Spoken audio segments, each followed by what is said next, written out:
Saudara yang kekasih, mari lihat pembacaan firman Tuhan tadi. Saya siapkan ini dari Matius 26 yang tadi sudah kita baca, ayat 36 sampai ayat yang ke-46. Saudara perhatikan ayat 41, saya baca ulang ayat itu untuk kita semua. Ayat 41, firman Tuhan katakan demikian. Berjaga-jagalah dan berdoalah supaya kamu jangan jatuh ke dalam pencobaan. Roh memang penurut, tetapi daging lemah. Saudara, hari ini saya akan membawa kita untuk merenungkan firman Tuhan ini dengan tema menang atas pencobaan. Menang atas pencobaan. Saudara, ketika kita bicara tentang pencobaan, perhatikan Tuhan Yesus mengingatkan murid-muridnya. Dia katakan kepada mereka supaya mereka berjaga-jaga dan berdoa supaya mereka tidak jatuh ke dalam pencobaan. Apa itu pencobaan? Pencobaan itu berasal dari suku kata atau kata dasarnya itu ialah coba atau biasa cobaan. Coba atau cobaan itu di dalam bahasa Yunani, saya periksa di dalam Alkitab bahasa Yunani, di sana dia pakai satu kata yaitu perasmos. Perasmos itu artinya godaan, bisa juga ujian.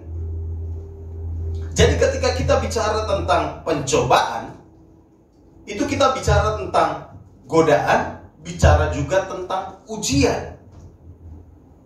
Nah, ketika Tuhan Yesus bicara tentang pencobaan di sini, maka dia mengingatkan kepada murid-muridnya bahwa pencobaan atau ujian itu bisa terjadi kapan saja, di mana saja, dalam kondisi apa saja. Itu bisa terjadi dalam hidup orang percaya. Nah, ketika Tuhan Yesus bicara tentang pencobaan di sini, perhatikan, Yesus sendiri sedang bersiap-siap untuk masuk di dalam pencobaan atau ujian itu. Itu sebabnya dia bilang kepada murid-muridnya, "Hei, kamu harus berjaga-jaga dan berdoa supaya kamu jangan jatuh ke dalam pencobaan."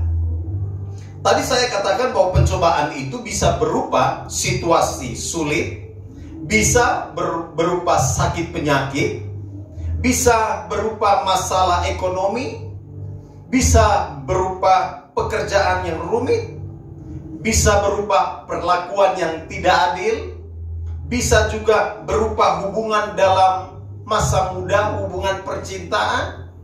Pencobaan itu juga bisa berhubungan dengan pendidikan dan banyak hal yang lain lagi. Kalau kita bicara tentang pencobaan, maka kita bisa menemukan itu di dalam kehidupan sehari-hari. Nah, saudara yang kekasih, ketika saudara dan saya menghadapi pencobaan, mengalami pencobaan, menghadapi tantangan, pencobaan juga bicara tentang tantangan. Jadi bicara tentang ujian, bicara tentang godaan, bisa juga bicara tentang tantangan. Dan ketika kita ada di dalam pencobaan, bagaimana kondisi kita? Bagaimana keadaan hati kita? Bagaimana situasi kita secara mental, secara psikologis? Bagaimana keadaan kita? Mungkin ada orang yang ketika menghadapi tantangan pencobaan, mungkin dia menangis sejadi-jadinya. Mungkin ada orang juga yang menghadapi tantangan, cobaan, ujian, dia sedih, dia mengurung diri di kamar. Atau tidak sedikit orang juga yang ketika menghadapi tantangan yang sangat hebat, ujian, godaan yang sangat hebat, banyak orang juga akhirnya memutuskan untuk bunuh diri, mengakhiri hidup mereka. Coba perhatikan artis-artis ternama yang kita tahu di Amerika beberapa waktu lalu. Mereka itu orang-orang yang terkenal. Mereka punya harta, mereka punya sesuatu, mereka punya segala sesuatu. Tetapi saudaraku yang kekasih, ada berita yang mengatakan bahwa ada artis aktor ini yang bunuh diri. Ada yang stres, merasa tidak kuat, merasa tidak mampu lagi menjalani hidup mereka.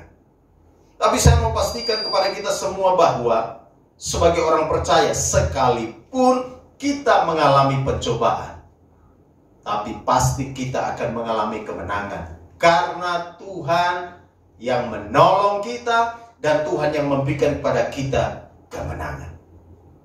Saya tidak percaya kalau ada orang yang mengalami masalah, tantangan, dan dia bilang, oh saya nggak apa-apa. Saya tidak percaya kalau ada orang yang sedang siap untuk masuk di dalam sebuah pergumulan yang hebat, lalu dia bilang gini, nah saya biasa-biasa aja. Saya tidak percaya kalau orang-orang yang sedang atau yang akan menghadapi situasi yang sangat berat, lalu mereka bilang begini, nggak apa-apalah. Ditanya dia, bagaimana keadaan hatimu? Nah biasa saja. Saya tidak percaya itu. Sebab Tuhan Yesus saja, kalau saudara lihat di dalam ayat yang ke-37 dan ayat 38, dia mengungkapkan apa yang ada di hatinya sebagai seorang manusia. Di sana ia katakan, dan ia membawa Petrus dan kedua anak Zebedeus sertanya. Maka mulailah ia merasa sedih dan gentar. Yesus saja sedih dan gentar. Lalu ayat yang ke-38, dia berkata kepada mereka, kamu tahu gak sih? Mereka mungkin tanya, emangnya ada apa guru? Dia bilang gini, hatiku sangat sedih seperti mau mati rasanya. Ada tekanan yang luar biasa yang Yesus rasakan. Dia tahu bahwa di depan dia, sebentar lagi dia akan pergi ke salib. Sementara dia akan berjalan ke salib, sementara dia ditangkap, dia sudah tahu bahwa ini pasti akan ada orang-orang yang kemudian mencemooh dia. Banyak orang yang mungkin mulai akan mengolok-olok dia. Dan Yesus sudah bisa bayangkan betapa sulitnya situasi yang dia akan hadapi. Karena itu dia bilang kepada murid-muridnya, kamu tahu nggak? Saya ini sedih loh. Saya ini sangat sedih. Bahkan saya rasanya seperti mau mati saja. Berapa di antara kita yang ketika sedang menghadapi masalah, kita punya hati seperti ini? Aduh sedih. Aduh mau mati saja deh. Kayaknya mati aja deh. Ya itu secara manusia seperti itu. Tetapi Yesus mengingatkan murid-muridnya agar mereka berjaga-jaga dan berdoa supaya mereka tidak jatuh ke dalam pencobaan. Artinya mereka harus berjaga-jaga dan berdoa supaya mereka tidak kalah. Supaya sekalipun mereka akhirnya menghadapi pencobaan, tantangan, godaan, ujian, mereka tetap kuat, mereka tidak jatuh dan tergeletak. Karena itu Tuhan Yesus bilang kepada mereka, berjaga-jagalah dan berdoalah. Saudara, waktu saya mempersiapkan khotbah ini, saya menemukan, saya baca ulang-ulang, saya coba baca di Markus, saya juga baca di Lukas. Lalu kemudian saya memilih untuk mengkhotbahkan dari Matius. Saya menemukan ada beberapa prinsip supaya saudara dan saya bisa menang atas pencobaan. Prinsip yang pertama, saudara perhatikan ayat 36. Maka sampailah Yesus bersama-sama murid-muridnya ke suatu tempat yang bernama Getsemani. Lalu ia berkata kepada murid-muridnya, duduklah di sini sementara aku pergi ke sana untuk berdoa. Ayat 37 dan 38 tadi yang saya sudah baca. Dan ia membawa Petrus dan kedua anak Zebedeus sertanya. Maka mulailah ia merasa sedih dan gentar. Lalu katanya kepada mereka, hatiku sangat sedih seperti mau mati rasanya. Tinggallah di sini dan berjaga-jagalah dengan aku. Prinsip pertama saudara yang dikasih supaya kita bisa menang atas pencobaan. Prinsipnya ialah minta support dari orang-orang terdekat. Minta support, dukungan dari orang-orang terdekat. Lihat, Yesus minta dukungan, ya. Yesus minta support dari orang-orang terdekat. Dia bisa saja pergi sendiri. Dia bisa saja pergi bergumul, berdoa sendiri, bisa. Tapi lihat, dia bawa murid-muridnya. Lalu sampai di situ, dia pisahkan lagi diri dengan 3 orang yang lain.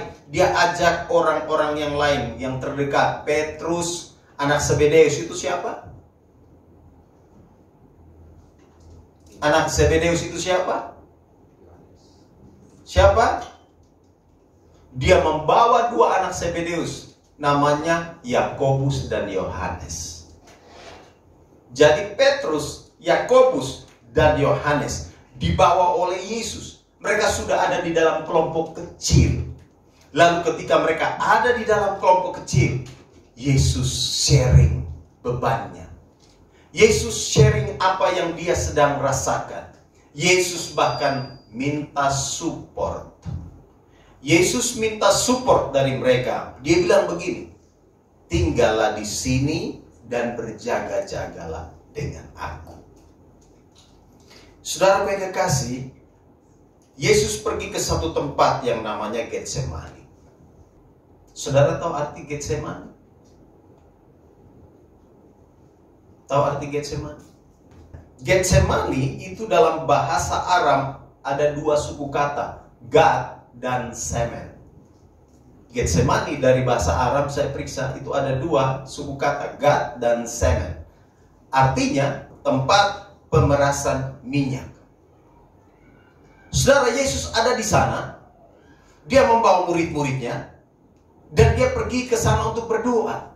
Dia minta support dari mereka. Dia bilang, "Hey, sama-sama saya di sini ya. Tinggal sama-sama dengan saya di sini ya, dan berjaga-jagalah dengan aku." Saudara, kata berjaga-jaga itu artinya apa? Kata berjaga-jaga itu apa artinya? Kan kita selalu kadang-kadang pakai kata itu ya. Sebutkan kata itu. Dalam bahasa Alkitab, khususnya di dalam Matius, saya periksa di sini, di dalam Alkitab King James Version, itu dia pakai istilah ini. Tarry ye here and watch with me. Berjaga-jagalah itu, dibilang berjaga-jagalah dengan aku, dia pakai kalimat ini, watch with me. Watch with me, artinya apa? Yesus bilang begini, tinggallah di sini dan tolong kalian beri perhatian, watch. Tolong beri perhatian kepada apa yang sedang saya sampaikan, kepada apa yang sedang saya minta untuk kalian lakukan, yaitu tolong bersama-sama dengan saya di sini bergumul, berdoa, beri perhatian kepada pergumulan ini. Yesus minta support dari teman murid-muridnya. Dan ini prinsip penting sekali, saudara yang kasih. Saya percaya sekali ketika saudara dan saya ada masalah dan pergumulan, biasanya Tuhan juga sudah tempatkan orang-orang tertentu di sekeliling saudara untuk memberi support kepada saudara dan saya. Karena itu, jangan segan-segan untuk mengutarakan sesuatu kepada mereka yang engkau tahu Tuhan tempatkan di sekelilingmu untuk bisa mensupport, bisa membantu engkau, bisa memberi perhatian. Dan Yesus minta itu dari ketiga muridnya, Petrus, Yakobus, Yohanes. Dia bilang begini, tolong beri perhatian, watch with me. Saudara, ini menarik sekali.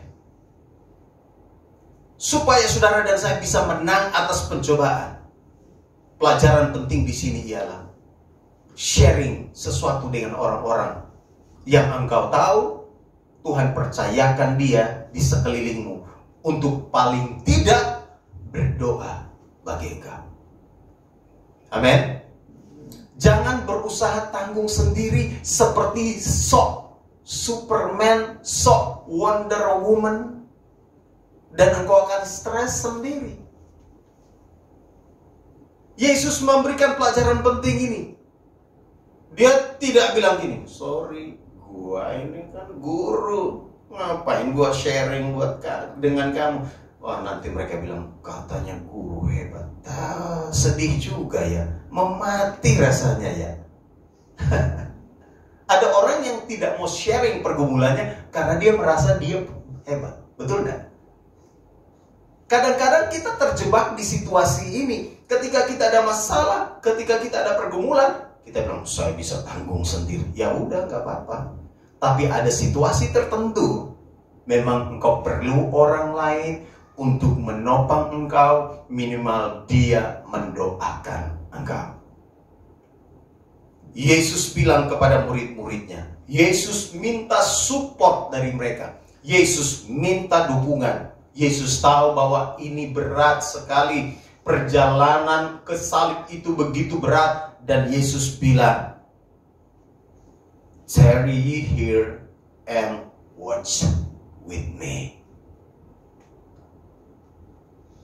Berjaga-jagalah dan berdoalah, supaya kamu tidak jatuh ke dalam pencobaan.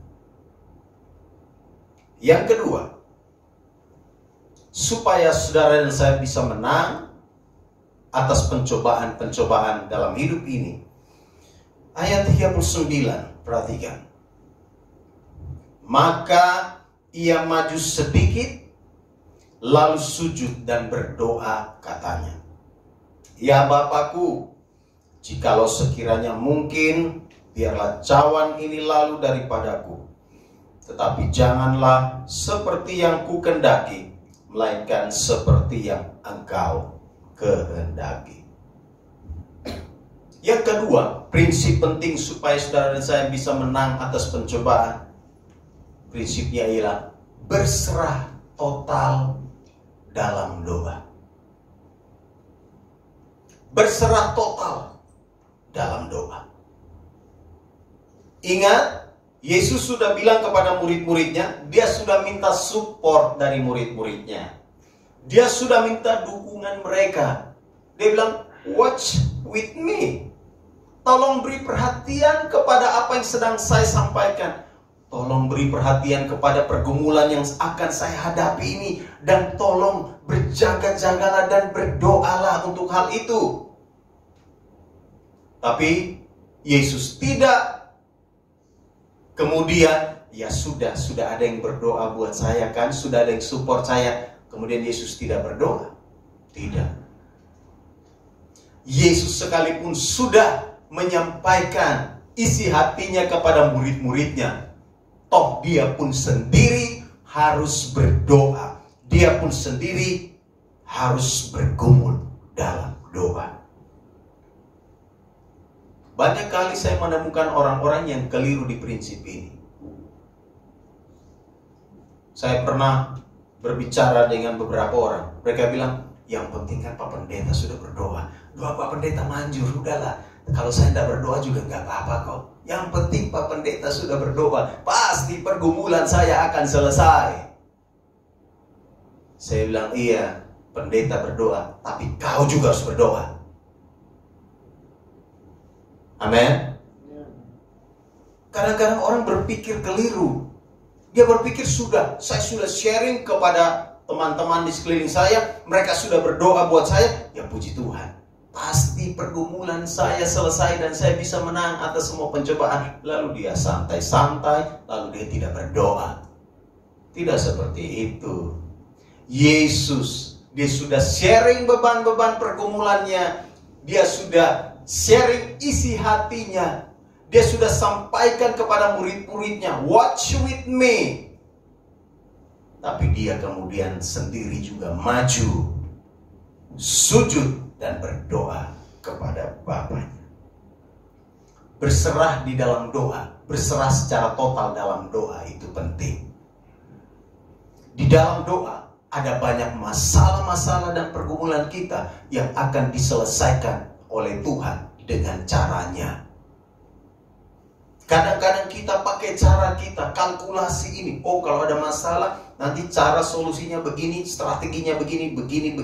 Boleh saja kita buat semuanya itu. Tapi jangan lupa, Tuhan punya kedaulatan. Dia berdaulat atas semuanya. Kalau saudara sudah merencanakan begini, kalau dia mau ubah, gampang saja. Itu sebabnya kita harus berserah total kepada Tuhan. Berserah total kepada Allah dalam doa. Yesus tahu bahwa dia harus berkomunikasi dengan Bapaknya.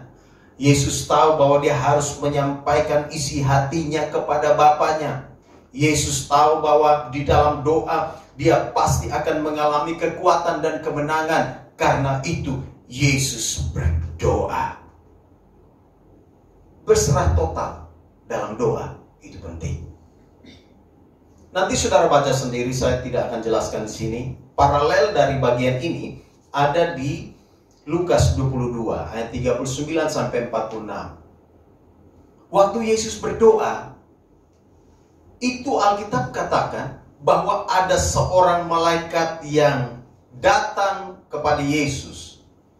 Untuk apa? Malaikat itu datang kepada dia untuk memberi kekuatan kepadanya.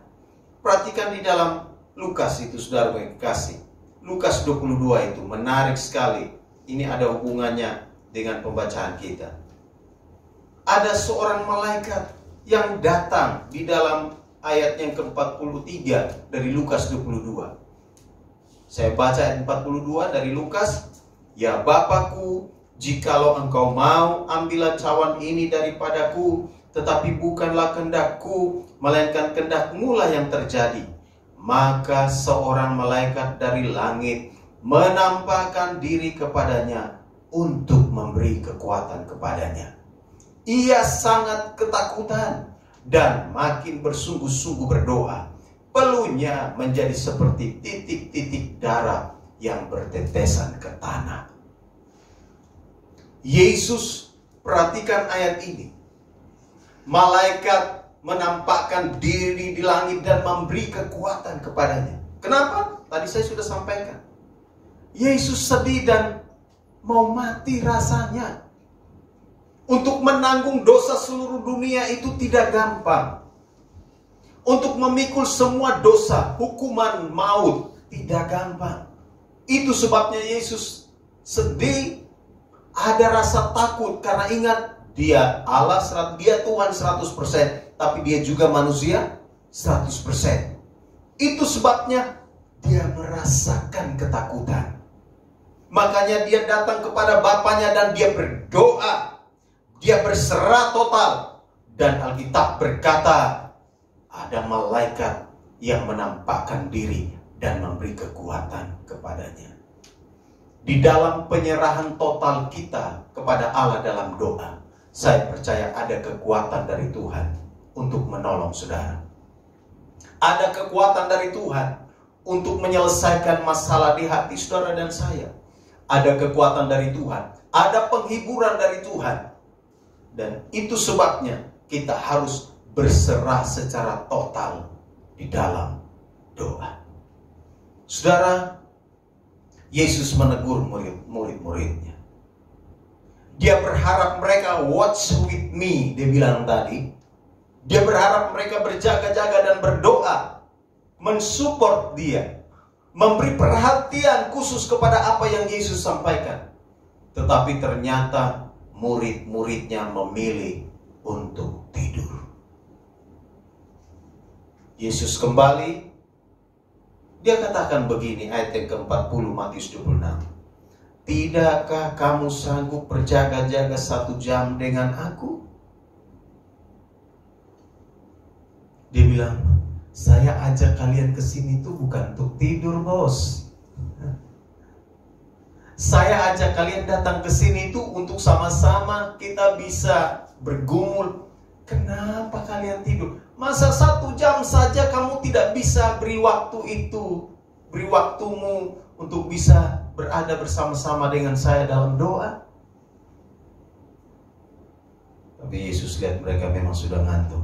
Ya udah, Yesus pergi untuk kedua kalinya dan dia berdoa. Saudara, kalau saudara lihat doa Yesus, saya waktu baca baik-baik ini, di doa pertama dan doa kedua itu ada sedikit berbeda. Doa Yesus yang pertama dia bilang begini. Coba saudara lihat, saya akan baca. Biarlah cawan ini, di ayat 39 dia bilang gini.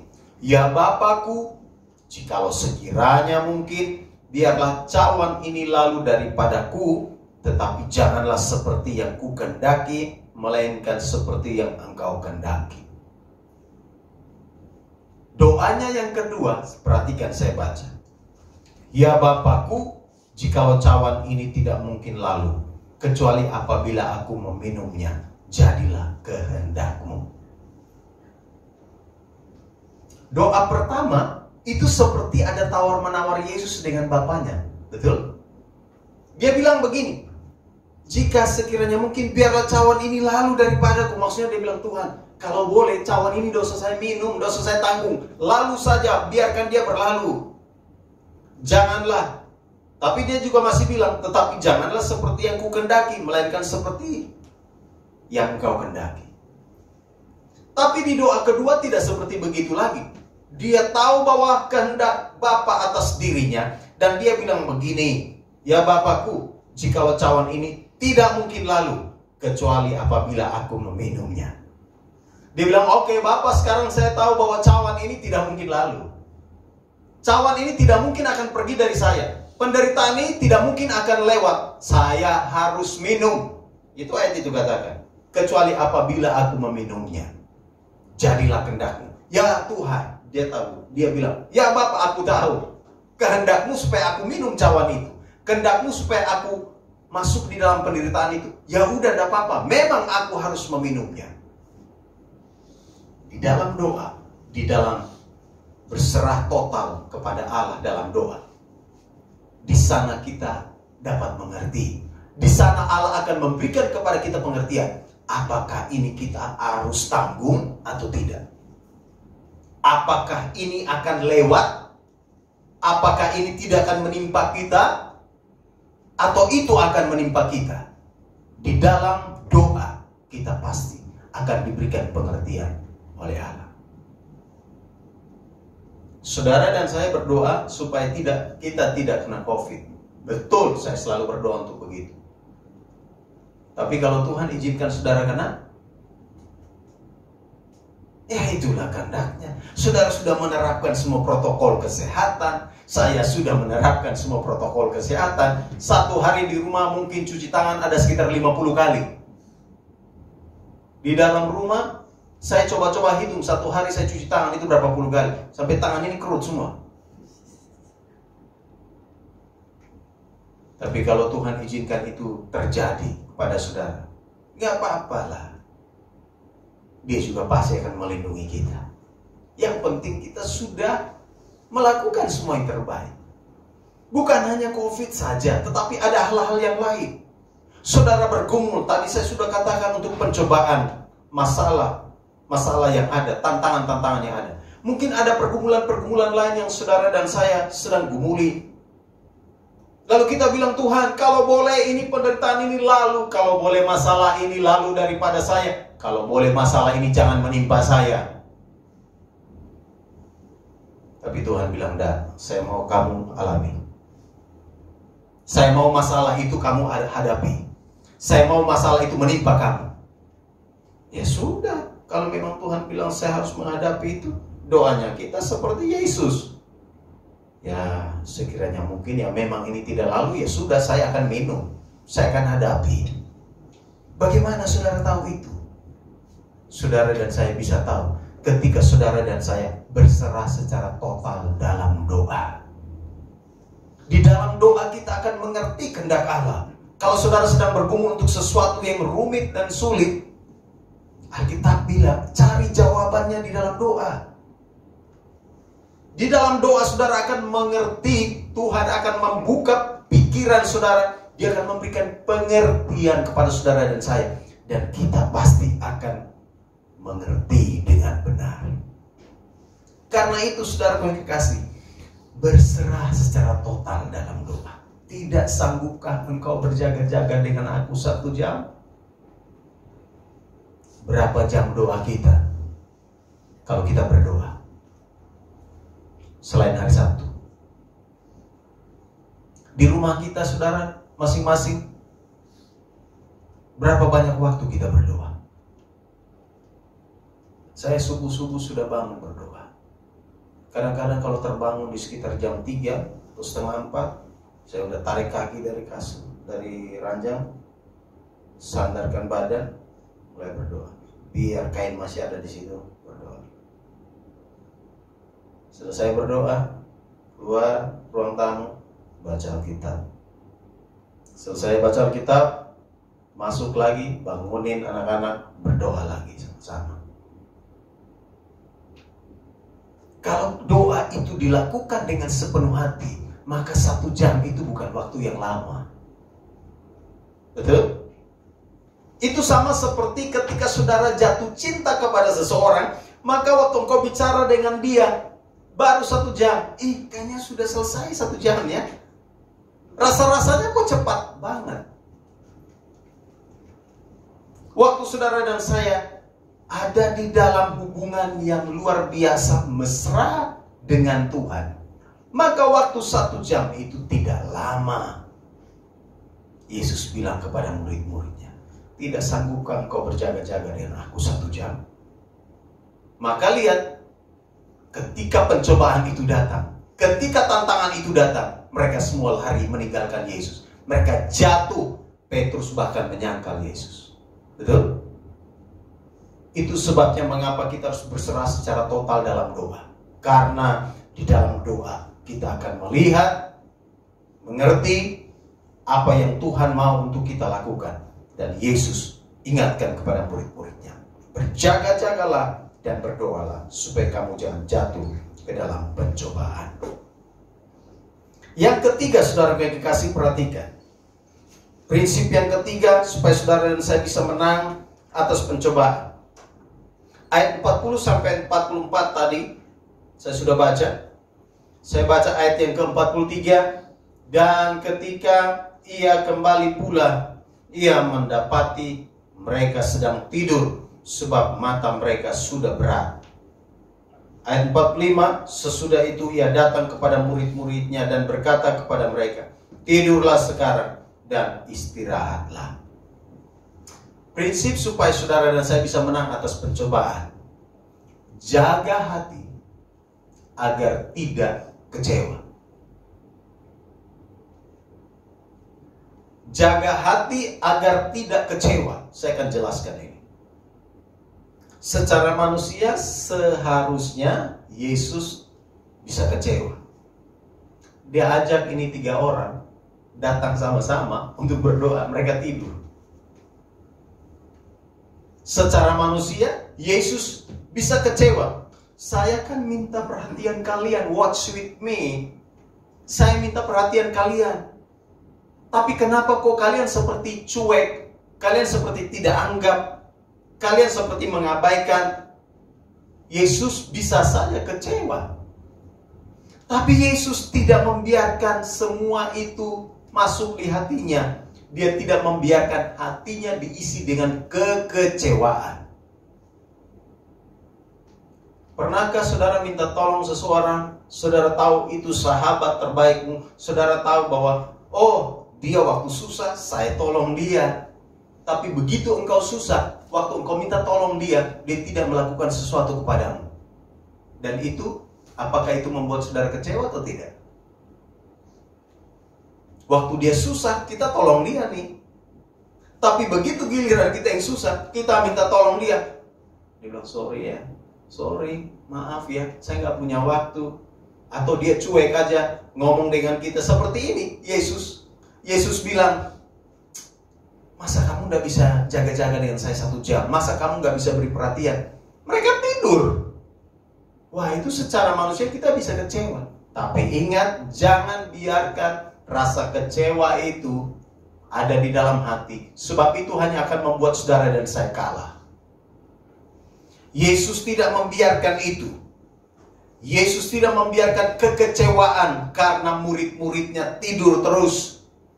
Tidak memberi perhatian kepada apa yang Yesus sampaikan. Yesus tidak membuat dirinya, Yesus tidak membiarkan dirinya kecewa. Dan ini penting, saudara. Saudara dan saya harus belajar dari ini, dari peristiwa ini. Ketika kita sedang ada di dalam berbagai pencobaan, ya sudahlah, kalau memang manusia tidak bisa menolong kita, ya sudahlah. Tidak apa-apalah. Tapi kita jangan biarkan kekecewaan itu terus mengganggu hati kita. Memang kadang-kadang kita selalu mau menuntut balas ya. Ya sudah, saya sudah lakukan sesuatu buat kamu. Masa kamu tidak bisa tolong saya? Lain kali saya tidak tolong kamu ya. Kira-kira begitu. Tapi Yesus tidak melakukan itu. Yesus tidak mau membiarkan dirinya kalah atas pencobaan. Karena itu dia menjaga hatinya supaya tidak kecewa. Ada orang-orang seperti ini nih. Kalau perlu bantuan, seperti Petrus, Yakobus, Yohanes, ini tipe manusia akhir zaman nih. Ketika mereka sedang perlu sesuatu dari Yesus, mereka mungkin bisa menggebu-gebu untuk bilang, oh Tuhan, kami perlu ini, kami perlu itu, dan seterusnya. Tetapi ketika Tuhan Yesus meminta mereka untuk melakukan sesuatu, mereka tidak mau melakukan itu. Kalau itu terjadi kepada saudara, jangan kecewa. Jaga hati supaya saudara dan saya tetap menang atas semua pencobaan-pencobaan yang kita alami. Mungkin saja menurut saya, mungkin saja situasi-situasi ini Tuhan izinkan untuk melatih karakter saudara dan saya. Lihat karakter kesabaran Yesus teruji. Dia hanya bilang, tidak sanggupkah kamu berjaga-jaga 1 jam dengan aku? Karakter Yesus teruji di sini. Kalau kita sedang mengalami berbagai hal seperti itu tadi, coba lihat ke dalam diri kita. Jangan-jangan Tuhan mengizinkan ini supaya kita sedang belajar, kita dituntut untuk belajar banyak hal. Belajar tentang kesabaran, belajar tentang mengasihi. Mengasihi orang yang tidak mengasihi kita itu tidak gampang, saudara. Mengasihi orang yang cuek sama kita itu nggak gampang. Mengasihi orang yang kalau dia susah kita tolong dia, lalu kemudian begitu giliran kita mau minta pertolongan dari dia, lalu dia tidak melakukan itu kepada kita. Untuk mengasihi orang seperti begitu nggak mudah. Tapi kadang-kadang Tuhan izinkan semua ujian, tantangan, pencobaan, karena dia mau melatih kita untuk semakin dewasa di dalam karakter, supaya menjadi serupa dengan dia. Dan itu sebabnya jaga hati agar saudara dan saya tidak kecewa dan akhirnya kita jatuh ke dalam pencobaan. Yang terakhir, perhatikan di dalam ayat yang ke-45. Begitu Tuhan Yesus sudah berdoa 3 kali, mereka masih tidur. Lalu ayat 45, sesudah itu ia datang kepada murid-muridnya dan berkata kepada mereka, tidurlah sekarang dan istirahatlah. Lihat, saatnya sudah tiba bahwa anak manusia diserahkan ke tangan orang-orang berdosa. Bangunlah, marilah kita pergi. Dia yang menyerahkan aku sudah dekat. Prinsip untuk saudara dan saya bisa menang atas pencobaan ialah hadapi pencobaan dengan iman. Jangan lari. Kalau itu Tuhan izinkan untuk kita hadapi. Yesus ingat di doanya yang kedua, tadi saya sudah sampaikan, dia mengerti bahwa Bapa mau agar cawan itu jangan lalu, tapi dia harus minum cawan itu. Dia mengerti bahwa Bapa mau dia menderita di kayu salib. Dia mengerti sekarang bahwa Bapa mau agar dia dicambuk, lambungnya ditusuk, dia dipakukan di kayu salib. Yesus mengerti Bapa mau, Yesus mengerti bahwa Bapa mau dia menghadapi semuanya itu. Karena itu dia bilang begini kepada murid-murid, bangun. Woi, bangun, tukang tidur semua, bangun. Bangun sudah, bang. Mari kita pergi hadapi. Dia yang menyerahkan aku sudah dekat. Yesus pergi menghadapi pencobaan, menghadapi ujian, menghadapi tantangan yang ada depannya. Dia tidak lari. Kenapa? Karena dia tahu Bapa mau dia hadapi. Jadi orang Kristen, jangan jadi orang Kristen pengecut. Kalau memang ada sebuah situasi di mana Tuhan izinkan untuk kita hadapi. Jangan lari. Jangan cengeng. Kalau Tuhan mau agar kita alami, ya udah, siap-siap untuk mengalaminya. Kalau Tuhan mau agar kita berhadap-hadapan dengan tantangan dan pencobaan dan ujian, ya gak apa-apa. Yesus bilang, bangun cepat, mari kita pergi. Dia yang menyerahkan aku sudah dekat. Yesus pergi. Sekarang dia menghadapinya dengan iman. Yesus menghadapi tantangan, pencobaan, ujian itu dengan sebuah keyakinan bahwa Allah mau dia menghadapinya. Allah mau supaya cawan itu, penderitaan itu diminum oleh Yesus, bukan Yesus lari dari apa yang Allah mau. Saudara, ini penting sekali. Jangan jadi orang Kristen pengecut seperti yang tadi saya bilang. Kalau ada tantangan, kalau sebagai orang percaya kita harus menghadapi tantangan itu, hadapi. Jangan mudah cuci tangan. Seperti Pilatus. Sekarang eranya Pilatus ya. Semua orang cuci tangan. Aduh, cuci tangan semuanya. Pokoknya ada masalah cuci tangan ya, cuci tangan. Pokoknya ada masalah cuci tangan. Semua serba cuci tangan. Tidak mau semuanya. Tapi saya mau katakan, kalau itu kehendak Tuhan untuk kita menghadapinya, hadapi. Yesus bilang, bangun semuanya. Dia yang menyerahkan aku sudah dekat. Kalau Tuhan mengizinkan sesuatu untuk kita alami dan hadapi, percayalah bahwa Dia pasti akan memberikan kekuatan kepada kita. Amin. Kalau Dia mengizinkan tantangan besar ada di depan mata kita, hadapi. Sebab pasti Dia akan memberikan jalan keluar. Kalaupun ada pergumulan-pergumulan yang terlihat ini memang luar biasa besar dan sepertinya ini sulit sekali. Tapi kalau Allah mau untuk kita hadapi, hadapi. Sebab pasti Dia akan menyatakan mujizatnya bagi kita.